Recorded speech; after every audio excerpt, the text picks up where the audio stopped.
सभी को जय जय श्री राम। जय सिया राम। आइए आज की कथा में प्रवेश करने से पहले हम सब मिलकर कुछ क्षण हरि नाम संकीर्तन करते हैं। जय सिया राम, जय जय सिया राम, जय सिया राम, जय जय सिया राम, जय सिया राम, जय जय सिया राम, जय सिया राम, जय जय सिया राम, जय सिया राम, जय जय सिया राम, जय सिया राम, जय जय सिया राम।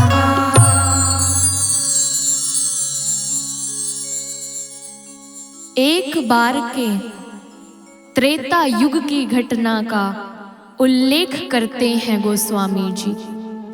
कैलाश के शिखर पर भगवान शिव बैठे हैं, साथ में जग माता सती बैठी हैं। अभी पार्वती जी नहीं हुई, जग माता सती है। बैठे बैठे शंकर जी ने कहा, देवी बहुत दिन हो गए, हमने प्रभु की कथा श्रवण नहीं की, तो चलो कहीं चलकर हम भगवान की अमृतमय कल्याणकारी कथा को श्रवण करके आते हैं।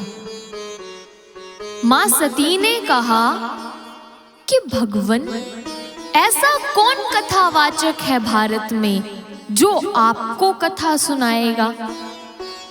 भगवान शिव ने कहा कि देवी, चलो ऋषि के मुख से ही हम भगवान की कथा श्रवण करके आते हैं। आज जग माता भवानी को साथ लेकर भगवान शिव कैलाश पर्वत को छोड़कर दक्षिण भारत की यात्रा तय करते हैं। दक्षिण भारत के तट पर गोदावरी का किनारा है, कुंभज ऋषि का आश्रम है। शंकर जी मां सती से कहते हैं कि हम कुंभज ऋषि के मुख से ये कथा श्रवण करेंगे। गोस्वामी जी लिखते हैं, एक बार त्रेता युग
भगवान शिव मां सती को साथ लेकर श्री राम कथा सुनने के लिए जा रहे हैं। शायद शंकर जी ने ही यह रीति चलाई है कि कथा पति और पत्नी दोनों को साथ मिलकर सुननी चाहिए। कारण है, यदि पति कथा सुनता है और पत्नी नहीं सुनती है तो झगड़ा कि अरे 24 घंटे कथाओं में बैठे रहते हो, कथा क्या रोटी दे देगी। लड़कियां घर में विवाह योग्य बैठी हैं, जरा घर को भी देखो।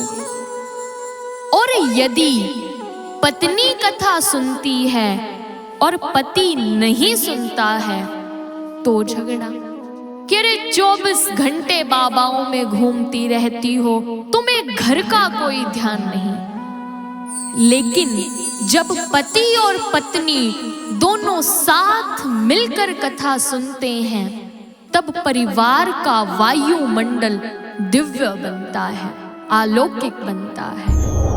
आज भगवान शिव मां सती को साथ लेकर कैलाश पर्वत को छोड़कर दक्षिण भारत की यात्रा तय करते हैं। कहां कैलाश पर्वत और कहां भारत के दक्षिणी तट पर गोदावरी का किनारा, कुंभज ऋषि का आश्रम, कितनी दूर की यात्रा की है। शायद शंकर जी बताना चाहते हैं कि यदि मन में कथा सुनने का भाव है तो सारी दूरियां समाप्त हो जाती है, और दूरियां तो मन की हुआ करती है, मीलों की नहीं। आज भगवान शिव कितनी दूर से कथा सुनने के लिए आए हैं, लेकिन जब मां सती को पता चला कि हमें कुंभज ऋषि कथा सुनाएंगे, तो जैसा बुद्धि का स्वभाव है, बुद्धि तर्क वितर्क बहुत करती है।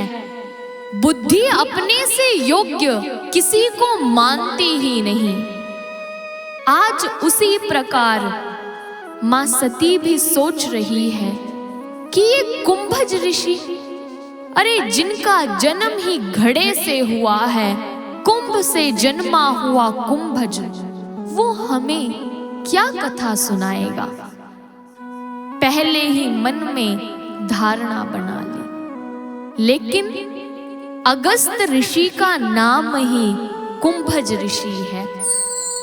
लेकिन यहाँ पर गोस्वामी जी ने कुंभज शब्द का प्रयोग किया है, क्योंकि अगर अगस्त नाम लिखते तो कोई भी कह देता कि अरे कौन विशेषता हुई, इतने बड़े ऋषि से कौन कथा नहीं सुनना चाहेगा। इसलिए कुंभज शब्द लिखा है, जिसका जन्म ही कुंभ से हुआ हो, कुंभ से जन्मा हुआ कुंभज। अब मां सती पहले ही ये सोच रही है कि ये हमें क्या कथा सुनाएगा और ये हमें क्या कथा सुनाएगा। मां सती तर्क वितर्क कर रही है। इतने में ही कुंभज ऋषि से भगवान शिव कहते हैं कि हे ऋषिवर, आज हम आपसे कथा सुनने के लिए आए हैं, आप हमें कथा सुनाइए। कुंभज ऋषि ने जब भगवान शिव की बात को सुना तो बोले कि भगवन, मैं आपको क्या कथा सुना सकता हूं, आप तो स्वयं कथा के रचयिता हैं। रची महेश मन मानस राखा, मैं आपको क्या कथा सुना सकता हूं। शंकर जी ने कहा, नहीं ऋषिवर, आज तो हम आपके मुख से कथा सुनने के लिए आए हैं, आप हमें कथा सुनाइए। कुंभज ऋषि इतना सुनकर बड़े प्रसन्न हो गए, सोचने लगे कि जगत को तो मैंने बहुत कथाएं सुनाई है, और आज जगदीश मेरी वाणी सुनेंगे तो मेरी वाणी तो धन्य धन्य हो जाएगी। तैयार हो गए। व्यास आसन पर कुंभज ऋषि, सामने भगवान शिव और साथ में जग माता सती। अब ऋषि ने कथा कहनी प्रारंभ की। भगवान शिव बड़े ध्यान पूर्वक भाव से भगवान श्री राम की कथा को श्रवण करते हैं, लेकिन मां सती कथा को श्रवण नहीं करती। कथा सुनने के बाद शंकर जी अगस्त जी से कहते हैं, कुंभज ऋषि से कहते हैं कि ऋषिवर, हमने आपके मुख से कथा सुनी, तो आप दक्षिणा भी मांगिए, क्या चाहते हैं, क्योंकि बिना दक्षिणा के कथा श्रवण करने का पुण्य नहीं मिलता। शायद दक्षिणा देने की प्रथा भी भगवान शिव ने ही चलाई है, अन्यथा तो जगत के लोग बड़े होशियार हैं। कथा सुनी और पल्ला झाड़कर गए अपने घर को। पंडित जी बेचारे देखते रह जाते हैं, रोक रोक कर समझाते हैं कि चिंता करने की आवश्यकता नहीं है। आज से 7 दिनों बाद, 5 दिनों बाद, 9 दिनों बाद दक्षिणा का समय आएगा। और कई लोग तो दक्षिणा के भय से अंतिम दिन कथा में ही नहीं आते। तो शायद भगवान शिव ने ही दक्षिणा देने की प्रथा चलाई है। जब भगवान शिव ने कुंभज ऋषि से पूछा, क्या मांगना चाहते हो, तो कुंभज ऋषि ने भक्ति मांग ली और अधिकारी समझकर भगवान शिव ने भी भक्ति का उपदेश कर दिया। यहाँ शंकर जी बताना चाहते हैं कि जीवन में मांगिए मत, अधिकारी बनिए, क्योंकि मांगने से तो आपका स्तर घट जाता है।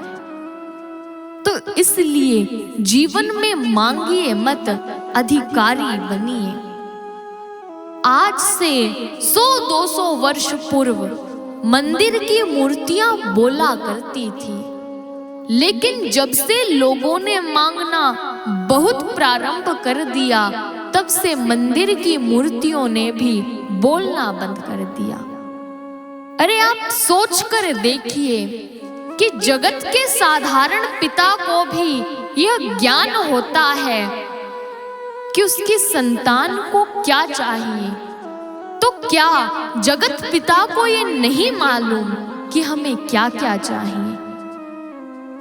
तो फिर मांगने से ही क्या लाभ?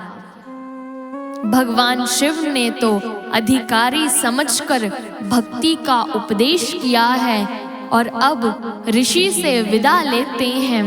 विदा लेकर कैलाश की ओर चलते हैं। लेकिन अब आप शब्द देखिए, गोस्वामी जी लिखते हैं, मुनि सन विदा मांगी त्रिपुरारी, मुनि सन विदा मांगे त्रिपुरारी, चले भवन संग दक्ष कुमारी, चले भवन संग दक्ष कुमारी, जय सिया राम, जय जय सिया रामा, जय सिया राम, जय जय सिया रामा, जय सिया राम, जय जय सिया रामा। जय सिया राम, जय जय सिया रामा, जय सिया राम, जय जय सिया रामा। मुनि से विदा लेकर भगवान शिव कैलाश की ओर चलते हैं।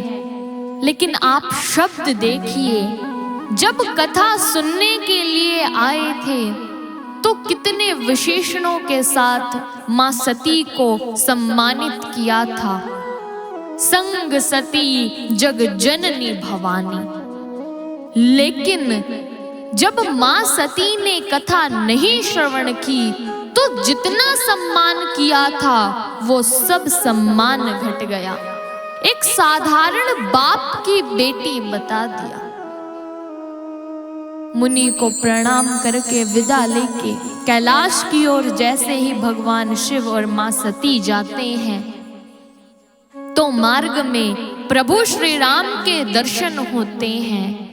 और ये घटना उस समय की है जिस समय प्रभु श्री राम नरलीला कर रहे थे वन वन श्री जानकी जी की खोज कर रहे थे। भगवान शिव प्रभु श्री राम को देखकर दर्शन करते हैं, प्रणाम करते हैं और मां सती को प्रभु श्री राम के बारे में बताते हैं। शंकर जी बता रहे हैं और गोस्वामी जी लिखते हैं,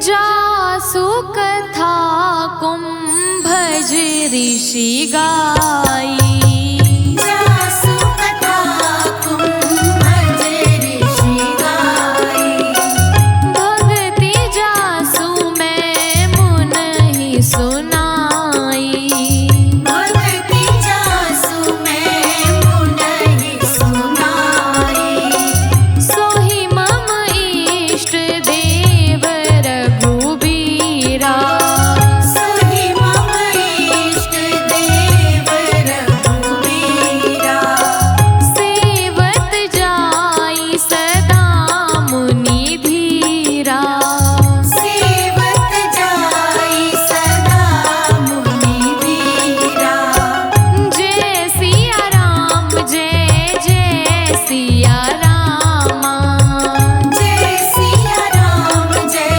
जय सिया रामा, जय सिया राम जय जय सिया रामा। जय सिया राम जय जय सिया रामा, जय सिया राम जय जय सिया रामा। भगवान शिव कहते हैं कि जिनकी कथा हम कुंभज ऋषि से सुनकर आए हैं, जिनकी भक्ति का मैंने ऋषि को वरदान दिया है, वही प्रभु श्री राम मेरे इष्ट हैं और देवी इन्हें प्रणाम कीजिए। लेकिन मां सती ने जैसे ही प्रभु श्री राम को देखा तो वही तर्क वितर्क करने लगी कि ये भगवान कैसे हो सकते हैं जो अपनी नारी के लिए वन वन रोते हुए भटक रहे हैं, उनकी खोज कर रहे हैं, इस तरह व्याकुल हैं। ये भगवान कैसे हो सकते हैं? मां सती ने भगवान की परीक्षा लेने के लिए सोचा।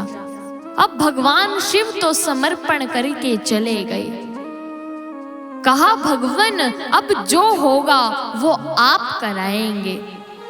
समर्पण कर दिया और समर्पण करते ही भगवान शिव कैलाश में आते हैं और आकर भगवान के नाम का जाप करने लगते हैं, समाधि में बैठ जाते हैं।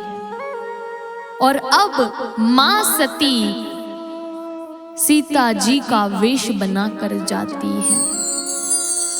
जब विश्वास को छोड़कर श्रद्धा ही अपना रूप बदल लेगी, तब विश्वास की क्या दशा होगी, ये आगे का प्रसंग बता रहा है। मां सती ने वेश तो सीता जी के जैसा बना लिया है, लेकिन उनके जैसा आचरण कहां से लाएं? कई बार हम और आप रूप तो बड़े बड़े लोगों के जैसा बना लेते हैं, लेकिन उनके जैसा आचरण कहां से लाएं? मां सीता तो भक्ति की प्रतीक है, और सात्विक भक्ति और वास्तविक भक्ति तो सदा ही प्रभु के पीछे पीछे चलती है, लेकिन नकली और बनावटी भक्ति तो कभी कभी भगवान से भी आगे हो जाती है, भगवान को पीछे छोड़ देती है। आज उसी प्रकार मां सती भी सीता जी का वेश बनाकर प्रभु की परीक्षा लेने के लिए आई है। लखन जी इस दृश्य को देखकर चिंतित हैं। इतने में तो मां सती प्रभु के सामने आ जाती है। जैसे ही सामने आती है, भगवान श्री राम तो उसी समय समझ जाते हैं, लेकिन भगवान धर्म संकट में हैं। सोच रहे हैं कि किस प्रकार प्रणाम किया जाए। यदि मैं सीते कहकर संबोधित करता हूं तो जग माता सती है, और यदि मां कहकर संबोधित करता हूं, प्रणाम करता हूं, तो फिर सीता जी के वेश में है। तो किस तरह प्रणाम किया जाए? अब भगवान ने बीच का मार्ग निकाला, हाथ जोड़े और प्रणाम कर दिया। गोस्वामी जी लिखते हैं,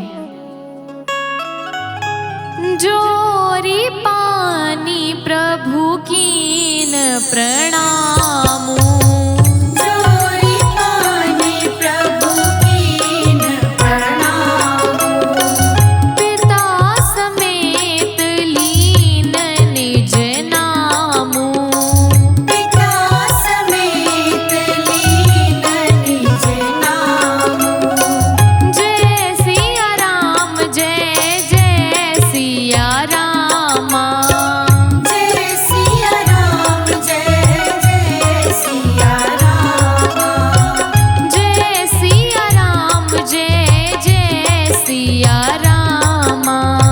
जय सिया राम जय जय सिया रामा, जय सिया राम जय जय सिया रामा।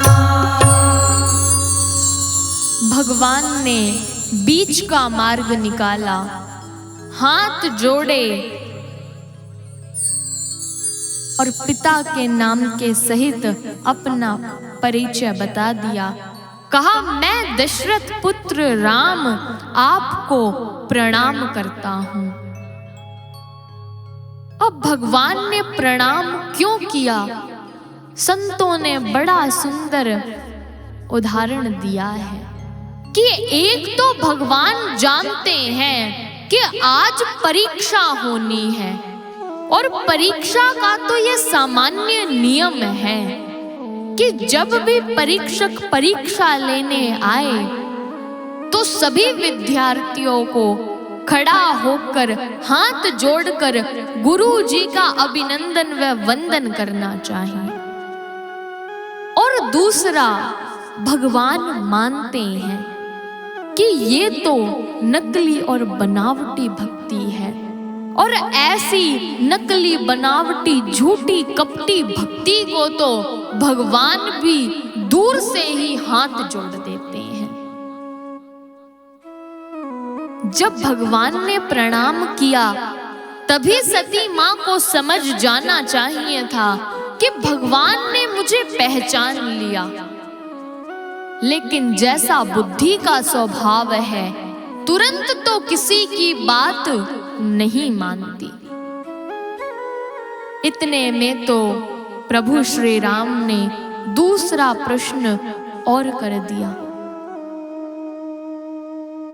कहा, देवी आज आप वन में अकेली कैसे?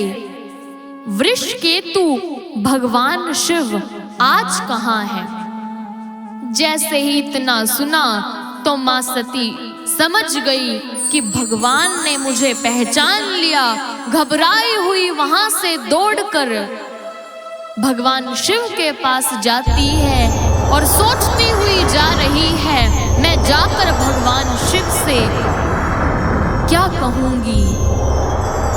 वो मुझसे प्रश्न करेंगे तो उनके प्रश्न का क्या उत्तर दूंगी? घबराई हुई भगवान शिव के पास पहुंच जाती है। भगवान शिव आते ही कहते हैं, देवी सब कुशल मंगल तो है ना? आते ही कुशल क्षेम पूछा है। कहा, देवी अब सब सच सच बोलना। आप सोच कर देखिए कि क्या आज जग माता सती झूठ बोलेगी? भगवान शिव जानते हैं आज अवश्य बोलेगी, इसलिए पहले ही सावधान कर दिया कि देवी सब सच सच बोलना। कहा, बताओ किस प्रकार आपने प्रभु की परीक्षा ली? झूठ बोल दिया। कहा, भगवन मैंने कोई परीक्षा नहीं ली। जिस तरह आपने भगवान को प्रणाम किया था, मैंने भी उसी तरह भगवान को प्रणाम किया। झूठ बोल दिया। यह नारी के जीवन का सबसे बड़ा अपराध है, पति से झूठ बोलना, धोखा देना। आज मां सती ने झूठ बोल दिया, लेकिन सत्य और असत्य तो नेत्र प्रकट करते हैं। मुख क्या कह रहा है ये महत्व की बात नहीं है, लेकिन नेत्र क्या कह रहे हैं ये महत्व की बात है। आप सभी ने देखा भी होगा कि पुलिस वाले लोग हमेशा आंखों में आंखें डालकर बात करते हैं, क्योंकि मुख क्या कह रहा है ये महत्व की बात नहीं है, लेकिन नेत्र क्या कह रहे हैं ये महत्व की बात है। भगवान शिव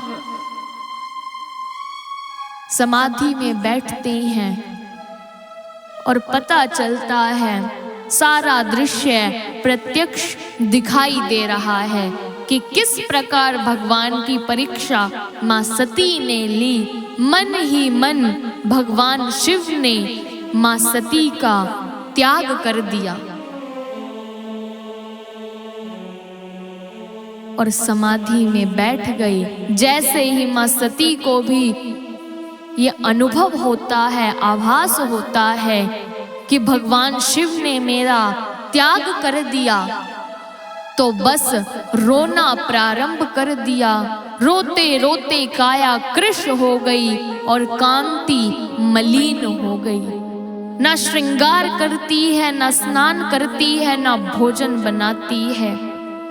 बस मां सती रोती जा रही है, भगवान शिव को मनाने का प्रयास करती है, लेकिन भगवान शिव समाधि में बैठे हुए हैं